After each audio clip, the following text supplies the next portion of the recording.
The Jews, I call them Jews to you because they're known as Jews. I don't call them Jews. I refer to them as so-called Jews because I know what they are, and I can prove that. The Eastern European Jews, who form 92% of the world's population, of those people who call themselves Jews, were originally Khazars. They were a warlike tribe that lived deep in the heart of Asia. And they were so warlike that even the Asiatics drove them out of Asia into Eastern Europe. And to reduce this, so you don't get too confused about the history of Eastern Europe, they set up this big Khazar kingdom, 800,000 square miles.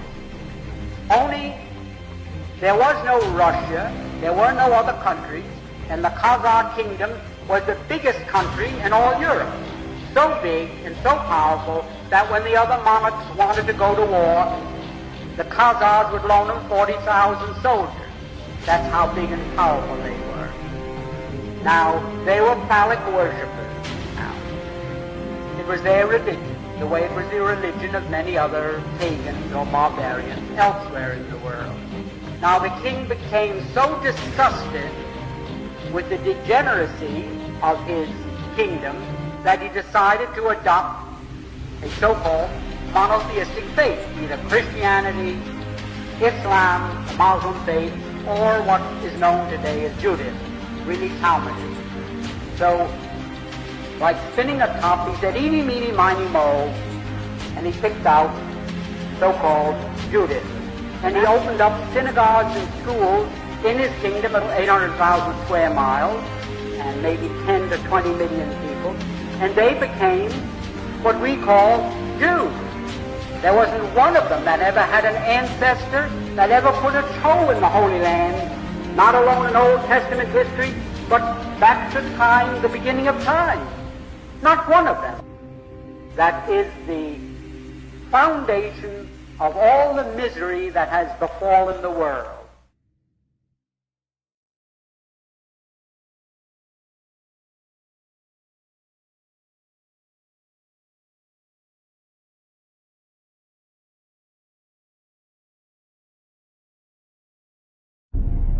The whole thing, the whole Greater Israel plan, it operates on two essential things. It's to survive, Israel must become the imperial regional power, and it must affect the division of the entire area around it into smaller states. They stir up sectarian hatred, they divide the whole place into smaller states, and then all these smaller states are fighting each other, and so that kind of legitimizes Israel's existence because it appears to be the only stable force in the area when it's the one who's gone and destabilized the whole thing. And what Chris said about the two stripes on the flag, this is exactly right, the Nile and the Euphrates. This is the plan for Greater Israel. And it includes Syria, it includes Jordan, it includes the top of Saudi Arabia, half of Iraq, parts of Lebanon. This has been the plan for the whole time, and this is why they've gone in there and done things the way they have. It's all part of the Greater Israel Project. And even there was another document that was called Israel's Sacred Terrorism. It was written by a man called Livia Rakash. And it's based on the memoirs of Moshe Sharett, former Prime Minister of Israel. And it basically outlines the 1978 invasion of Lebanon to a T. It's exactly what they did, and it's kind of a smaller, condensed version of this Yinon plan. And the Yinon plan was also outlined by, way back as far as Theodore Herzl. I mean, this has been going on for a long time. This scenario is borne out by none other than Prime Minister David Ben-Gurion, one of the great founders of Israel. Recorded in an astonishing article in Look magazine, Ben-Gurion predicted that a one-world system presided over by Jerusalem will be set up in the near future. All continents will become united in a world alliance, at whose disposal will be an international police force. All armies will be abolished, and there will be no more war. In Jerusalem, the United Nations, a truly United Nations, will build a shrine of the prophets to serve the federated union of all continents. This will be the seat of the Supreme Court of mankind, to settle all controversies among the federated continents, as prophesied by Isaiah.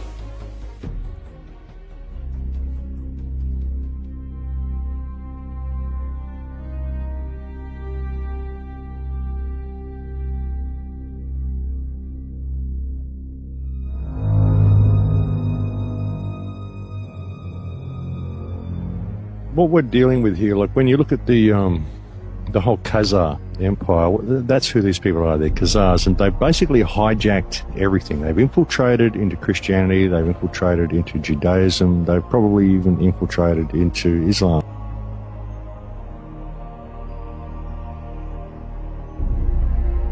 Infiltrated into everything. This is why you've got Christian Zionists, you've got Jewish Zionists, you've got this whole sort of mottled empire that's sort of all over the world. It's infiltrated everywhere. And they're using basically what's outlined, the supremacist ideology that's outlined in the Jewish faith. They're using this to construct their New World Order. And these people believe they're the chosen people. These Khazars are more zealous about following these ideologies than the actual Jews are, but none of them actually believe in God. They're creating this whole tense situation everywhere to break everything up, to collapse everything, collapse all the economies, collapse Europe, collapse Russia, collapse everything, and create this empire of chaos with this one bastion of control in the middle, which will be Greater Israel. That's the plan. But it's run by the Khazars. And I would suggest that even the British royal family are probably related to these Khazars in some way. I mean, it all seems to go back to this empire. All the research that I've done over the years, going back through Hebrew lines and going back looking at what happened in Egypt and so many things, this Khazar history is the most hidden history and the most repressed history anywhere. You know, it's all about merging all of the races on the planet together. This is why we've got such an infiltration of foreign races into Europe at the moment, which is all being run by Jewish advisors to all of these countries. And it's weird. You say to stuff, oh, you're blaming the Jews for everything, you're anti-Semitic. Well, hang on, I'm just looking at the situation, and you look and you go, well, these people, they just happen to all be Jews. Is this a coincidence? And then you look at the Greater Israel plan, and you look at the whole doctrine of the Jews as God's chosen and Goyim, and you say, well, here it all is. Sisi, he's serving British and Israeli interests like to a T. He's doing just as bad, even more damage to Gaza than Israel, because these are Arab brothers. These should be supporting these people.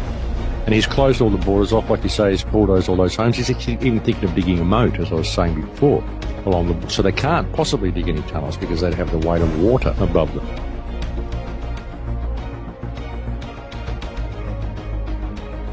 There's no way they'd be able to do any smugglers' tunnels. Like I said, they're turning Gaza into a super maximum prison. It's being done right in front of the rest of the world. So Sisi is absolutely serving their interests. But I mean, Bashar Assad, I don't think he was installed. I think he was kind of a reluctant leader. He came to power and didn't really want to have the position that he's got. And his country has been devastated because he wouldn't bow to the Zionist control system.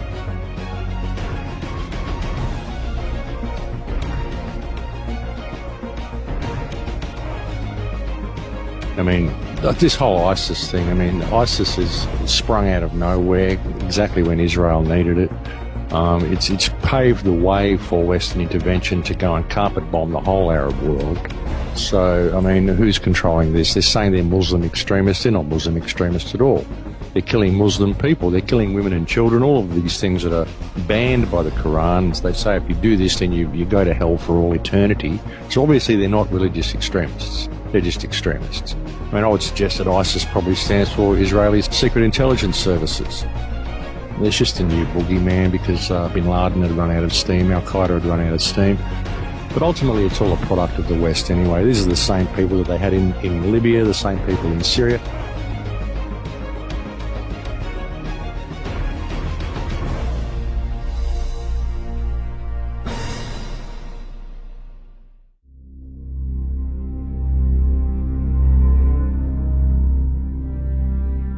Follow the leads, put the troops in, and play this. Look, ISIS got started through funding from our friends and allies.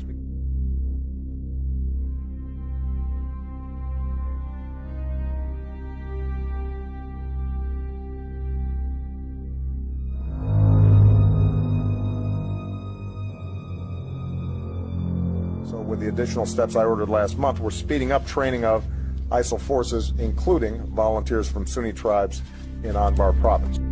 So with the additional steps I ordered last month, we're speeding up training of ISIL forces, including volunteers from Sunni tribes in Anbar province.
you